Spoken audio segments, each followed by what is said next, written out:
course. Yeah, man. I'm gonna make sure you're in the works. What's up, baby? What's up, bro? How you doing, man? Good to see you. All right, man. Welcome back. Fantastic Fest, man. We're here again. Dude. Another lovely September rolling into October, and no other way to do it than with the family from VHS showing up. Bro, so it's our favorite time of the fucking year. Can I curse? Yeah, all the time. Yeah, This whole movie's uncut. So you say whatever the fuck you want to. That's why it's called uncut. Sometimes you can't hold back. Yeah, I feel you, bro. I feel you. So, hey, real talk though. Last time we chatted, right outside so much of my dad. I looked at you and I was like, all right, man, you got it done, right? And you laughed at me. Recording. You're like, no, man, I'm just we're not done yet. So, the thing that I didn't get to ask you, that I want to ask you first and foremost is, like, fun to look back and see from that time period, we were around during that time. said, how they dressed. Why that? You know what? How my dad handled we had played camera, around in the 90s. You know, like the long kind of The 80s were something that was interesting to us because I think on a certain level, the 80s comeback within cinema is all very like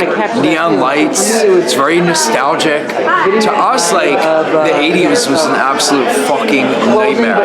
It was like, you know, dude, the last days of like serial killers, right? Like you didn't have like security cameras. Dude, people were getting away with crazy shit, and I think that was something that we really wanted to explore. It was like, can we go beyond the neon lights, right? Like we love Stranger Things, but can we do something that's a little bit different, it's a little bit darker, and it's also like the birth of VHS, which I think was important for us, and it's always like, we always want to find that aesthetic within these movies. It's so important for us. We always joke behind the scenes that it's like, it's really difficult to make something look so shitty. But like, those tapes that we were watching, like the movies we were watching, but they were nightmares, man.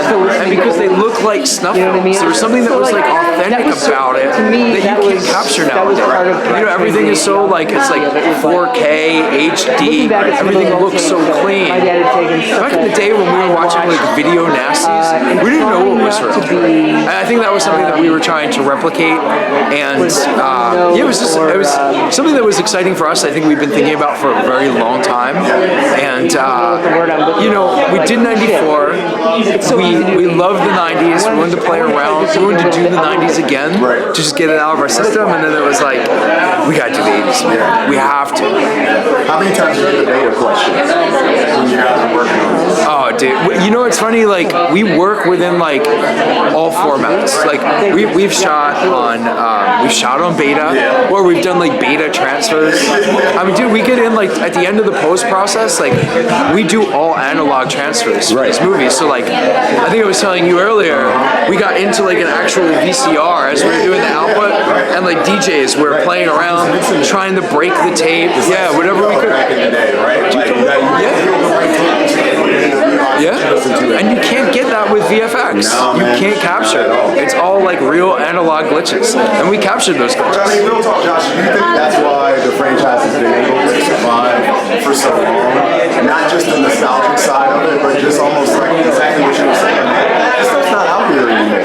Everything is in your hands, quick, fast, beautiful, and glossy. Yeah. It's nice that grimy is still out there and still alive. I think that's why the minute VHS comes out, it resonates with the audience so much.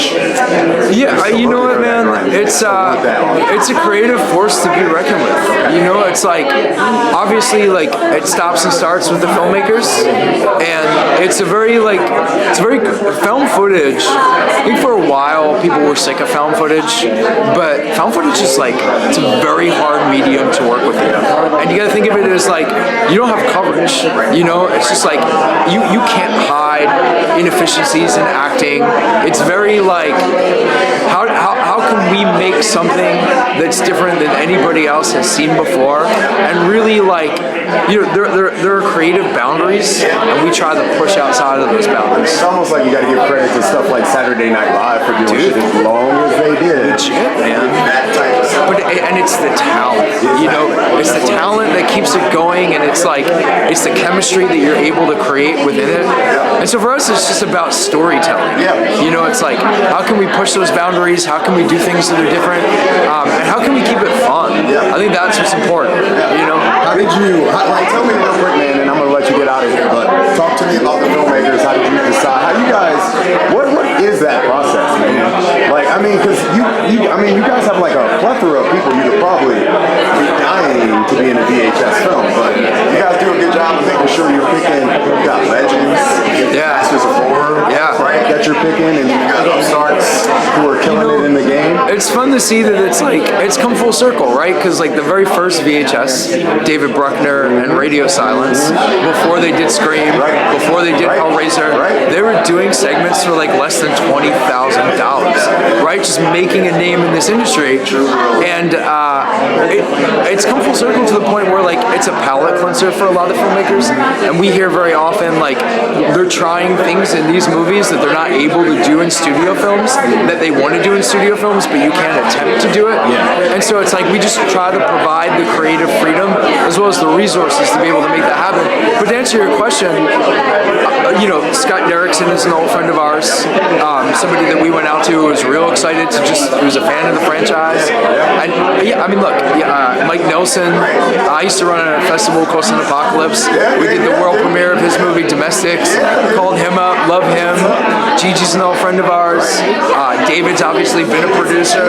Yeah, dude, David's the OG. OG, bro. Yeah. You see that a guy like that can return and still put that imprint. It's just, that's quality, right? He's the best of the best. Dude. So, much love and really much respect to the VHS franchise, Josh, because it's hard. It's hard to keep something engaging with an audience. It's hard to keep that attention, right? Yeah. What's next for you, bro? We got a bunch of movies in development right now. Shit on the way. We go to the camera in January on a couple cool films, and you'll be seeing a lot more from us. It ain't ended here. I promise you that. All right, bro. I appreciate you. Dude, thank you so much. Hey, I'll talk to you later.